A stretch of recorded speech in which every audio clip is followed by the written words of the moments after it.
Welcome to knowledge of coaching classes. आज हम देख रहे हैं इलेक्ट्रोकेमिस्ट्री का 7th वीडियो लेक्चर, जिसमें आज हम पढ़ने वाले हैं क्वांटिटेटिव एस्पेक्ट्स ऑफ इलेक्ट्रोलिसिस। जैसे कि हमने लास्ट लेक्चर में देखा था types of electrochemical cell. There are two types of electrochemical cell, electrolytic cell and galvanic, और उसी को कहते हैं हम वोल्टाइक सेल। और उसमें से हमने इलेक्ट्रोलाइटिक सेल की पूरी जो कंस्ट्रक्शन है, वर्किंग है, रिएक्शंस है और रिजल्ट के बारे में हमने स्टडी कर चुके थे। और आगे जो हम पढ़ने वाले हैं आज के लेक्चर में, तो वो देखेंगे हम कि जो हमने सेल्स देखे हैं, टू टाइप्स के जो सेल्स हैं, उसमें देखा है एक तो इलेक्ट्रिसिटी कंज्यूम होती है या फिर इलेक्ट्रिसिटी प्रोड्यूस होती है। तो कितनी क्वांटिटेटिव में होती है, यहाँ पे जो क्वांटिटेटिव का मीनिंग निकलता है कि कितने क्वांटिटी मीन्स कितनी क्वांटिटी में जो इलेक्ट्रोलिसिस है होने पर जो इलेक्ट्रिसिटी प्रोड्यूस हो रही है या इलेक्ट्रिसिटी कंज्यूम हो रही है, जो इलेक्ट्रॉन्स का जो रिक्वायरमेंट है वो कितना हो रहा है, उसका हमको एप्लीकेशन यहाँ पर देखना है। तो क्वांटिटेटिव एस्पेक्ट ऑफ इलेक्ट्रोलिसिस, तो सबसे पहला जो एप्लीकेशन है वो एप्लीकेशन आपको ध्यान में रखना है कि ये जो अभी हम ये फर्स्ट एप्लीकेशन जो यहाँ पर यूज़ कर रहे हैं वो कर रहे हैं सिंगल जो सेल के अंदर इलेक्ट्रोड प्रेजेंट होते हैं उसके लिए, मतलब इलेक्ट्रोलाइटिक सेल के लिए। तो इलेक्ट्रोलाइटिक सेल में आपको पता है कि एक होता है कंटेनर, मतलब जो सेल हम लेते हैं, तैयार करते हैं, और उसमें दो इलेक्ट्रोड्स होते हैं और ये इलेक्ट्रोड्स को हम एक बैटरी से कनेक्ट कर देते हैं। और ये जो सोल्यूशन हम लेते हैं, इलेक्ट्रोलाइटिक सोल्यूशन, हमने लास्ट लेक्चर में देखा था मोल्टन NaCl या फिर एक्वियस NaCl में हमने इलेक्ट्रोलिसिस की प्रोसेस देखे थे। तो ये है उसका कंस्ट्रक्शन। तो इस पे हमको अप्लाई करना है ये जो हमारा कॉन्सेप्ट है क्वांटिटेटिव एस्पेक्ट ऑफ इलेक्ट्रोलिसिस। देखें, the mass of the reactant consume or the mass of the product formed at an electrode during electrolysis। अब देखो, आपको पता है कि जब भी हम इस सेल में रिएक्शन करेंगे तो ये जो इलेक्ट्रोड है, ये इलेक्ट्रोड हमको सरफेस प्रोवाइड करता है कि इस पे ऑक्सीडेशन होना चाहिए या फिर रिडक्शन होना चाहिए, कैथोड या एनोड, है ना। तो ये जो इलेक्ट्रोड है, इलेक्ट्रोड के ऊपर में जो मास है एक तो कंज्यूम होता है या फिर प्रोडक्ट जो है वो फॉर्म होता है। एक तो रिएक्टेंट कंज्यूम होंगे या फिर प्रोडक्ट फॉर्म होंगे, मतलब या तो ये इलेक्ट्रॉन को एक्सेप्ट करेगा या फिर इलेक्ट्रॉन को ये डोनेट करेगा। तो वो कितने नंबर ऑफ इलेक्ट्रॉन्स को या फिर कितना नंबर ऑफ मोल्स जो प्रोडक्ट है फॉर्म हो रहा है वो हम यहाँ पर स्टडी करेंगे, कैलकुलेट करेंगे, calculated by knowing stoichiometry of the half reaction at the electrode. कि नोइंग द स्टाइचोमेट्री मतलब जो रिएक्शन है वो कितने मोल की है, उसका अमाउंट कितना है, उसके अकॉर्डिंग हम कैलकुलेट करेंगे। ये जो हाफ रिएक्शन है, आपको पता है कि एक होता है यहाँ पर कैथोड, दूसरा होता है एनोड। ये होता है कैथोड, दूसरा होता है एनोड, है ना। तो एनोड के ऊपर रिएक्शन होती है क्या, ऑक्सीडेशन की, और कैथोड के ऊपर रिएक्शन होती है किसकी, रिडक्शन की। तो ऑक्सीडेशन पे हाफ रिएक्शन, मतलब ये जो एक रिएक्शन हो रही है तो इसे हम कहेंगे हाफ रिएक्शन, ये कहेंगे हम रिडक्शन हाफ रिएक्शन, और दोनों जब हाफ रिएक्शन को सम करते हैं तो हम लिखते हैं उसको फिर नेट सेल रिएक्शन। तो ये जो हाफ रिएक्शंस है इलेक्ट्रोड पे होने वाले, तो ये इलेक्ट्रोड पे क्या रिएक्शन होती है, मतलब कितने नंबर ऑफ जो रिएक्टेंट्स हैं, कितना मास उसका कंज्यूम होता है और कितना मास उसका प्रोड्यूस होता है, ये हमको कैलकुलेट करना है। तो उसका फर्स्ट स्टेप है calculation of quantity of electricity pass, कि हमने कितनी इलेक्ट्रिसिटी इसको प्रोवाइड की है। अब हमने देखा था जो इलेक्ट्रोलिसिस हो रहा है तो उसमें हम इलेक्ट्रिसिटी क्या करते हैं, इसको प्रोवाइड करते हैं, तभी तो जाकर इलेक्ट्रिकल एनर्जी जो है वो केमिकल एनर्जी में कन्वर्ट होती है। तो हमने इसको कितनी क्वांटिटी में इलेक्ट्रिसिटी को पास किए हैं, तो इलेक्ट्रिसिटी को पास किए कि तो उसको कैलकुलेट करने के लिए हमारे पास में फॉर्मूला है कि I × T, मतलब कितना करंट पास हुआ है और कितने टाइम के लिए हुआ है। To calculate the quantity of electricity, कि हमने कितनी क्वांटिटी में, क्यू मीन्स यहाँ पर हो रहा है क्वांटिटी ऑफ इलेक्ट्रिसिटी, कि कितनी क्वांटिटी में हमने इसको इलेक्ट्रिसिटी पास किया है, तो उसको कैलकुलेट करने के लिए the amount of current I pass through the cell is measure, जो हमने यहाँ से इसको जो करंट पास किया है, करंट पास किया है तो वो है आई, और कितने टाइम के लिए हमने करंट पास किया है तो वो हो गया time, the time for which the current is pass is noted. तो फिर यहाँ पे फॉर्मूला बन गया Q is equals to I into T, और जो Q है quantity of electricity in coulomb, इसको स्टडी करते हैं हम किसके अंदर में, कुलम में, कि जो quantity of electricity in coulomb, I है करंट, और ये जो करंट का ये यूनिट है वो है एम्पियर, इनटू टाइम, टाइम का जो यूनिट है वो है सेकेंड। तो यहाँ पर आपको क्या समझ में आ रहा है कि क्वांटिटी ऑफ इलेक्ट्रिसिटी मतलब हमको क्या फाइंड आउट करना है, क्यू, क्यू बोले तो क्या है कि कितना हमने अमाउंट यहाँ पर इलेक्ट्रिसिटी को यूज़ किया है, किस प्रोसेस के लिए, इलेक्ट्रोलिसिस होने के लिए। सेकेंड स्टेप है calculation of moles of electrons pass. अब कितने मोल्स इलेक्ट्रॉन्स के यहाँ पर पास हो रहे हैं, calculation of moles of electron pass. अब कितने इलेक्ट्रॉन्स पास हुए, total charge passed is Q.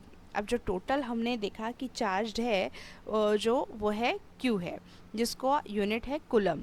The charge of 1 mole electron is, अब देखो यहाँ पर आपको ये अच्छे से ध्यान में रखना है, 1 mole electron which is equal to 96500 coulomb, और इसी को कहते हैं हम फैराडे, मतलब 96500 coulomb which is equal to 1 Faraday.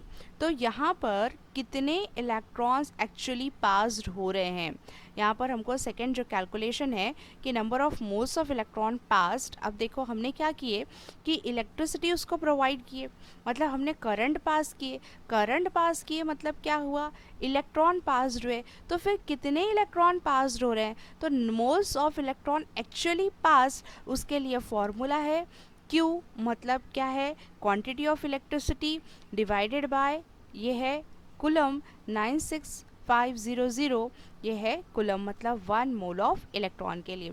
अगर हम यहाँ पर देखते हैं कि ये जो हमने ये Q means quantity of electricity, अगर हमने इलेक्ट्रिसिटी पास किए, सपोज हमने इलेक्ट्रिसिटी पास किए हैं 25 कुलम, ठीक है, 25 कुलम अगर हमने इलेक्ट्रिसिटी पास किए हैं तो 25 कुलम डिवाइडेड बाय 96500, तो ये आंसर आ जाएगा कि कितने इलेक्ट्रॉन्स एक्चुअली पास्ड हुए हैं। तो ये कैलकुलेशन से हम क्या यूज़ करेंगे, क्या हम फाइंड आउट करेंगे कि कितने इलेक्ट्रॉन्स वो इलेक्ट्रोलिसिस प्रोसेस होने के लिए लग रहे हैं। सबसे पहले स्टेप में हमने क्या देखे थे कि कितना हमको क्वांटिटी लग रहा है, कितना हमको यहाँ पर जो ये क्वांटिटी किसकी, इलेक्ट्रिसिटी हमको कितनी लग रही है, ये कैलकुलेट किए थे। सेकेंड स्टेप में हम कितने इलेक्ट्रॉन्स लग रहे हैं हम वहाँ पर कैलकुलेट कर रहे हैं। थर्ड स्टेप है कि जब हमने इलेक्ट्रिसिटी को पास किए, इलेक्ट्रॉन्स वहाँ पर पास हुए,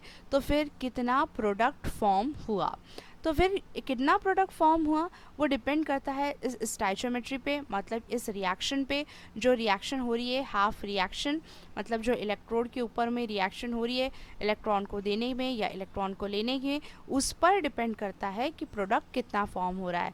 the balance equation for the half reaction occurring at the electrode is divides the stoichiometry of half reaction indicate the moles of electron passed and moles of the product form, कि कितने number of moles electrons के लग रहे हैं और कितना product form हो रहा है, ये हम इस स्टाइचोमेट्री ऑफ द रिएक्शन जो बैलेंस रिएक्शन है उस पे से हम फाइंड आउट करेंगे। तो देखो यहाँ पर जो रिएक्शन है Cu copper 2 positive plus 2 electron to form Cu, यहाँ पर कॉपर का क्या हुआ है, रिडक्शन हुआ है। क्या हो रहा है यहाँ पर, रिडक्शन हो रहा है। रिडक्शन हो रहा है मतलब यहाँ पर कॉपर इलेक्ट्रॉन को गेन कर रहा है। तो देखो कॉपर ने ऑलरेडी 2 इलेक्ट्रॉन को लॉस किया हुआ था, लेकिन जब इसने 2 इलेक्ट्रॉन को गेन कर लिया तो ये Cu फॉर्म में आ गया, मतलब ये अपने ओरिजिनल स्टेट में आ गया।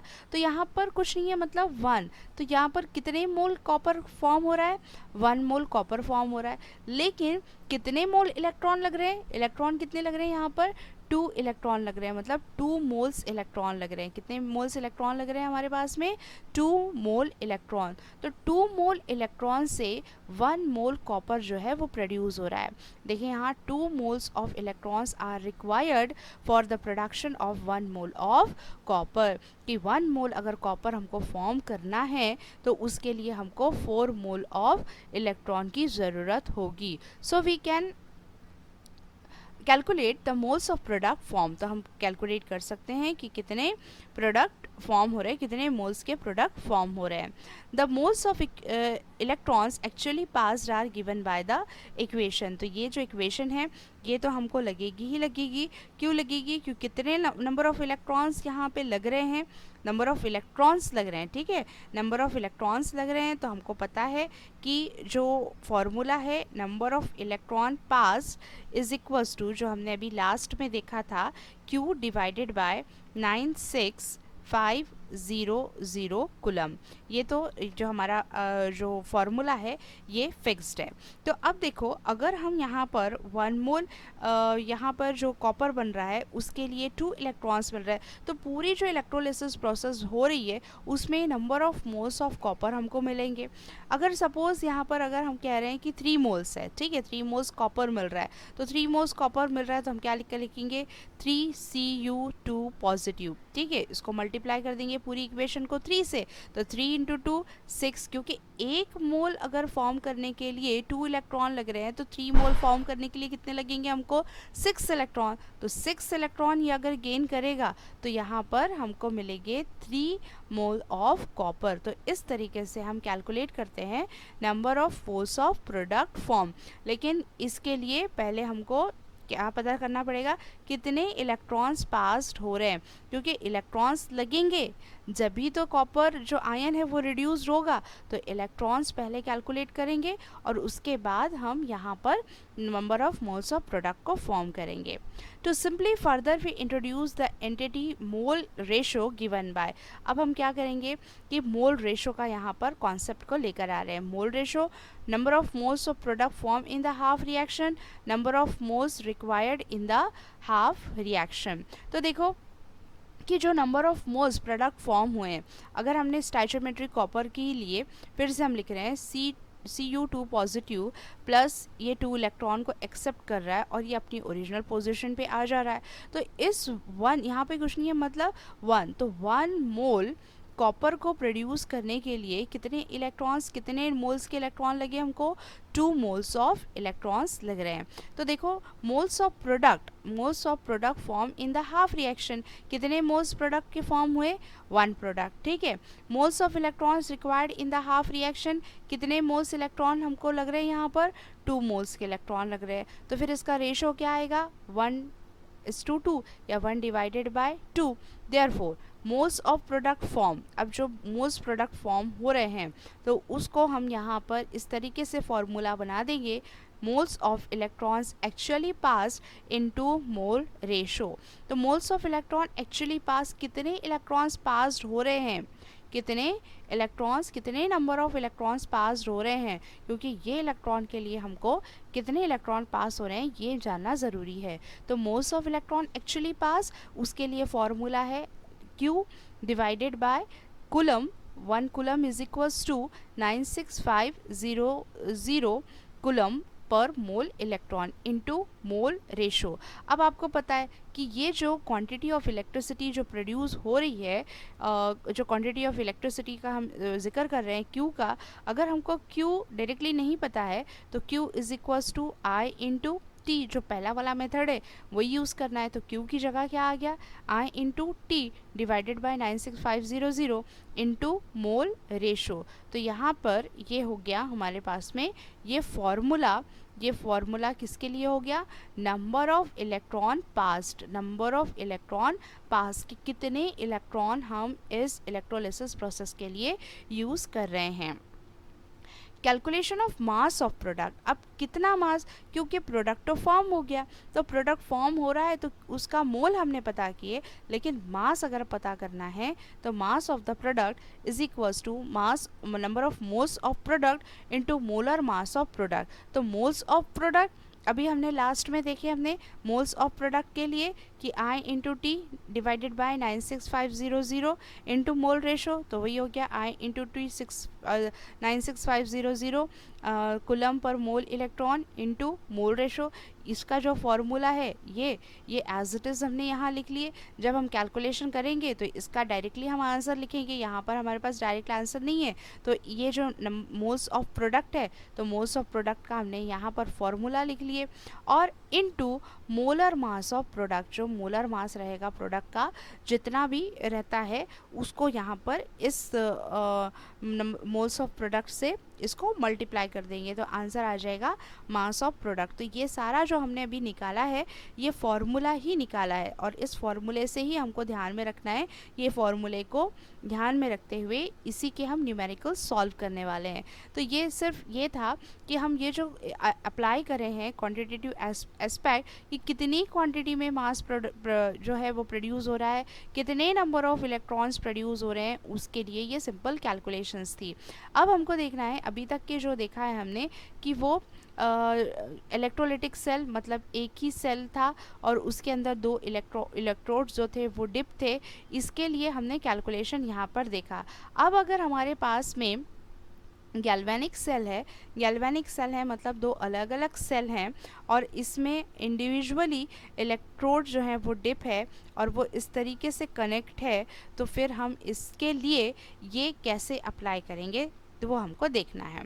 Suppose two cells containing different electrolytes, अगर यहाँ पर दो सेल्स हैं और इलेक्ट्रोलाइट्स कैसे हैं इसके अंदर डिफरेंट है, दो इलेक्ट्रोड्स हैं, दो सेल्स हैं, डिफरेंट सेल्स हैं, उसमें दो डिफरेंट इलेक्ट्रोड्स हैं, और यहाँ पर ये जो कनेक्टेड हो रहा है ये सीरीज से कनेक्टेड हो रहा है। The same quantity of electricity is pass through them, और हम उतने ही इलेक्ट्रिसिटी इसमें पास करेंगे। The masses of the substances liberated at the electrode of two cells are related as the given. अब देखो यहाँ पर क्या होता है कि जितना हम इसमें इलेक्ट्रिसिटी प्रोड्यूस करते हैं तो उसके अकॉर्डिंग ही यहाँ पर इलेक्ट्रॉन्स यहाँ पर फॉर्म होते हैं। तो ये जो इलेक्ट्रोड है ये इलेक्ट्रोड जितने इलेक्ट्रॉन को, मतलब जितने नंबर ऑफ इलेक्ट्रॉन्स को ये यहाँ पर कंज्यूम कर रहा है तो उतने ही यहाँ पर नंबर ऑफ इलेक्ट्रॉन्स जो हैं वो प्रोड्यूस होंगे, सेम होंगे। तो नंबर ऑफ इलेक्ट्रॉन्स कैसे हैं, सेम है। The mass of the substance produce at the electrode of first cell is given by, जैसे हमने इससे पहले देखा था, ये जो हमारे पास में फॉर्मूला था सेम वही है कि मास ऑफ द प्रोडक्ट सेम वैसा ही है। मास ऑफ द प्रोडक्ट जो है I into T divided by 96500 और I इंटू टी आपको पता है इज इक्वल्स टू Q। तो यहाँ पे लिखा है Q, ये कुलम में है 96500 into mole ratio into molar mass of M, ठीक है, into molar mass of M। अब यहाँ पर देखो कि जो हमारे पास में ये जो फॉर्मूला है ये किसके लिए है, मोलर मास ऑफ प्रोडक्ट। तो फिर इसका जो रेशो है वो रेशो ये कैसा होगा देखते हैं। अभी यहाँ तक कि हमने पढ़ा है, ठीक है। Similarly mass of the substance liberated at the electrode of second cell, ये पहले सेल का हो गया। उसी तरीके से इसको ले लेते हैं हम A, इसको ले लेते हैं B, ये पहले सेल के लिए और ये दूसरे सेल के लिए हम W2 को फाइंड आउट करेंगे।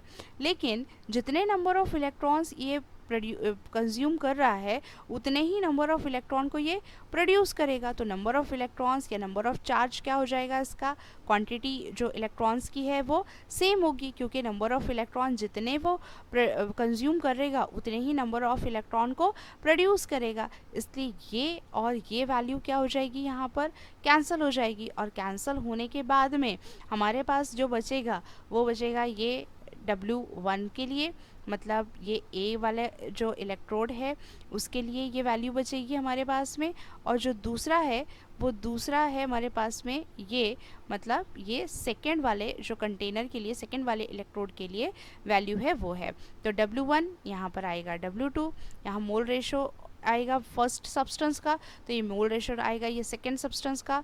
मोलर मास है फर्स्ट सब्सटेंस का, तो ये मोलर मास है सेकेंड सब्सटेंस का। क्योंकि ये जो हम लेते हैं ना गैल्वेनिक सेल या फिर वोल्टाइक सेल का जो कंटेनर लेते हैं, और इसके अंदर जो इलेक्ट्रोलाइट्स होते हैं ये अलग अलग होते हैं, तो इस इलेक्ट्रोलाइट का नंबर ऑफ जो मास रहेगा वो डिफरेंट रहेगा। इस इलेक्ट्रोलाइट का जो बी वाला है उसका जो मोलर मास रहेगा वो डिफरेंट रहेगा। मतलब मोल रेशो, वेट और मोलर मास, जो ये जो तीनों भी चीज़ें रहेगी ये दोनों भी इलेक्ट्रोलाइट्स की डिफरेंट रहेगी। तो M1 and M2 are the molar masses of the substance produce at the electrode of the cell 1 and 2।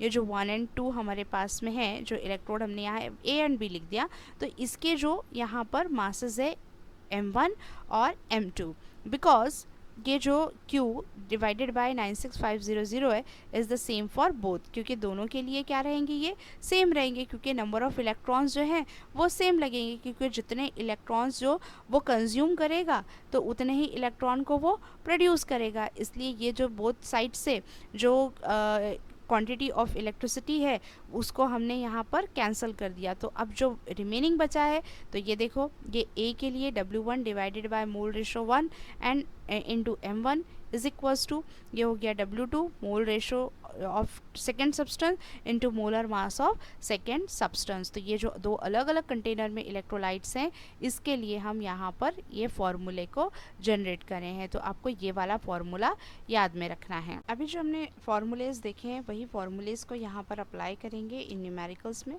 देखें problem number 5.6, what is the mass of copper, हमको फाइंड आउट करना है। देखो मास ऑफ कॉपर, ठीक है, मास of copper metal produce at the cathode, कहाँ produce हो रहा है ये कैथोड के ऊपर।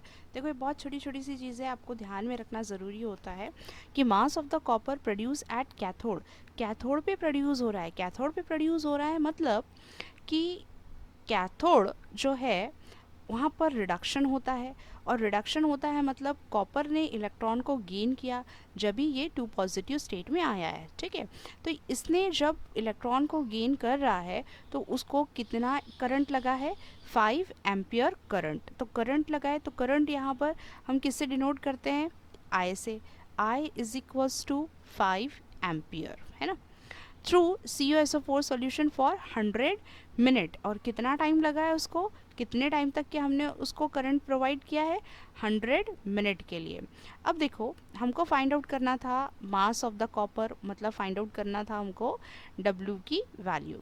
तो मास ऑफ द कॉपर के लिए हमने यहाँ पर जो फॉर्मूला देखा था, देखो ये मास of the product, W is equals two moles of product into molar mass of product, ठीक है। इसको ये जो है इतना सारा ये जो हमको दिख रहा है मोल्स ऑफ प्रोडक्ट, इसके लिए ये सारा फॉर्मूला है, ये फॉर्मूला लिखेंगे अपन I into T divided by 96500 into mole ratio, ये वाला फॉर्मूला लिखने वाले हैं। तो पहले फॉर्मूला लिख लेते हैं कि हमको समझ में आ जाए कि क्या क्या चीज़ की हमको रिक्वायरमेंट है।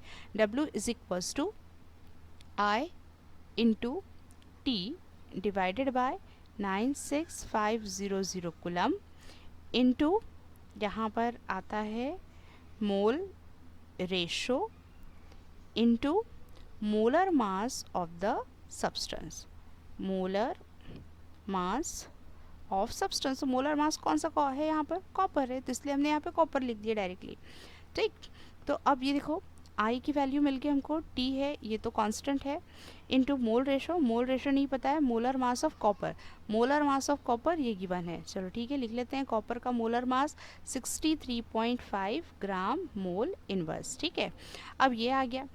अब हमको मोल रेशो नहीं पता है, मोल रेशो नहीं पता है, इसके लिए हमको पहले तो ये रिएक्शन लिखना पड़ेगा, हमको स्टोइचियोमेट्री की रिएक्शन जो बैलेंस इक्वेशन है, कि अभी जैसे हमने स्टार्टिंग में बताया कि ये कैथोड पर रिएक्शन हो रही है, ये क्या इंडिकेट करता है कि कॉपर का रिडक्शन हुआ है। तो कॉपर का रिडक्शन हुआ है मतलब कॉपर ने इलेक्ट्रॉन को गेन किया है, तो 2 पॉजिटिव था होगा ये, और जब इसने 2 इलेक्ट्रॉन को यहाँ पर गेन किया है तभी तो ये Cu स्टेट में आया है ना। तो यहाँ पर कितने मोल जो मेटल है वो प्रोड्यूस हो रहे हैं, 1 मोल। कितने मोल इलेक्ट्रॉन से प्रोड्यूस हो रहे हैं, 2 मोल इलेक्ट्रॉन से। तो फिर इसका मोल रेशो क्या होगा, मोल रेशो होगा इसका 1 मोल ऑफ कॉपर, मतलब 1 मोल कॉपर लगा, और 2 मोल क्या लग रहे हैं इसको, इलेक्ट्रॉन लग रहे हैं, 2 मोल इलेक्ट्रॉन लग रहे हैं, मतलब 2 मोल इलेक्ट्रॉन पास कर रहे हैं, तो 1 मोल की जो हमको अमाउंट है प्रोडक्ट का वो मिल रहा है। तो 1 डिवाइडेड बाय 2 ये हो जाएगा 0.5, मोल रेशो हो गया 0.5। अब ये सारी वैल्यूज़ हम रख देते हैं। आई की वैल्यू रख दी हमने यहाँ पर 5 इंटू टी, टाइम की वैल्यू है यहाँ पर 100 मिनट, लेकिन हमको फॉर्मूले में जो आपको ध्यान में होगा, ये जो फॉर्मूला हमने देखा है, तो फॉर्मूले में टाइम की जो यूनिट है वो है सेकंड है ना। तो टाइम का जो यहाँ पर सेकंड है, लेकिन यहाँ पे क्या है, मिनट है, तो मिनट को टाइम में कन्वर्ट कर मिनट को सेकंड में कन्वर्ट करना है, तो इनटू करना पड़ेगा हमको 60 से। तो यहाँ पर हम डायरेक्टली लिख देते हैं यहाँ पर 100 इंटू 60, तो ये कन्वर्ट हो जाएगा ये सेकेंड में, ठीक है।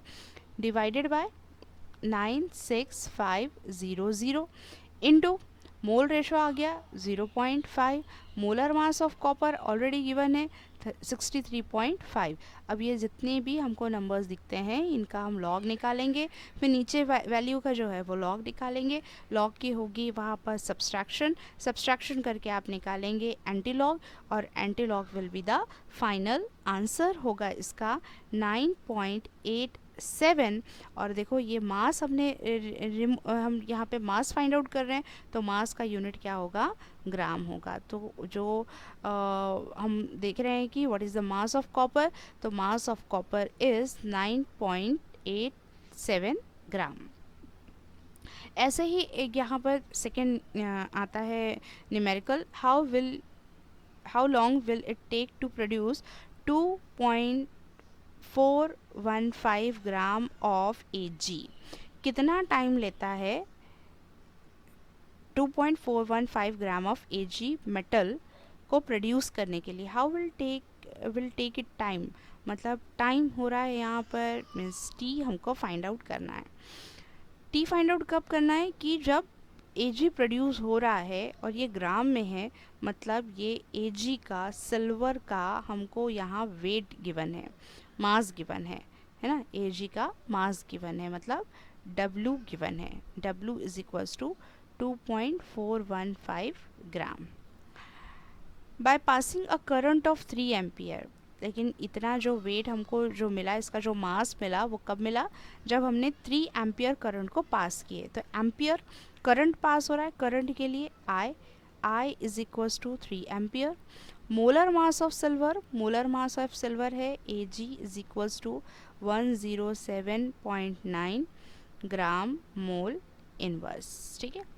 अब हमको टी फाइंड आउट करना है। हमारे पास फॉर्मूला तो वही वाला है, कौन सा फॉर्मूला है हमारे पास में, कि W is equals to I into T divided by 96500 into mole ratio into molar mass of metal. तो मोलर मास ऑफ मेटल कौन सा है यहाँ पर, सिल्वर, ये फॉर्मूला है।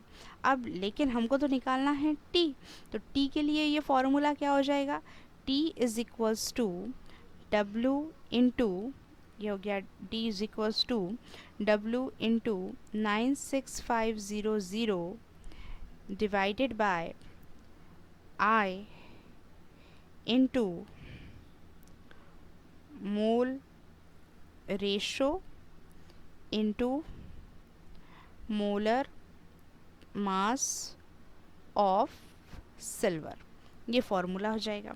अब इस फॉर्मूले में जो वैल्यूज़ रखना है, तो हमारे पास में क्या क्या वैल्यूज़ हैं, W की वैल्यू है, ठीक है, हम W की वैल्यू लिख लेते हैं 2.415 इंटू 96500 डिवाइडेड बाय I की वैल्यू है करंट की 3 इंटू मोल रेशो नहीं है, मतलब मोल रेशो हम इस स्टोइचियोमेट्री से निकालेंगे, कि इस स्टोइचियोमेट्री से निकालने के लिए हमको लगेगा कि मेटल प्रोड्यूस हो रहा है ना, मेटल Ag जो है वो प्रोड्यूस हुआ है, तो इसकी स्टोइचियोमेट्री लगेगी कि ये जो सिल्वर है, सिल्वर ने एक इलेक्ट्रॉन को गेन किया, तो यहाँ पर रिडक्शन होकर फॉर्म कर रहा है ये Ag, ठीक है।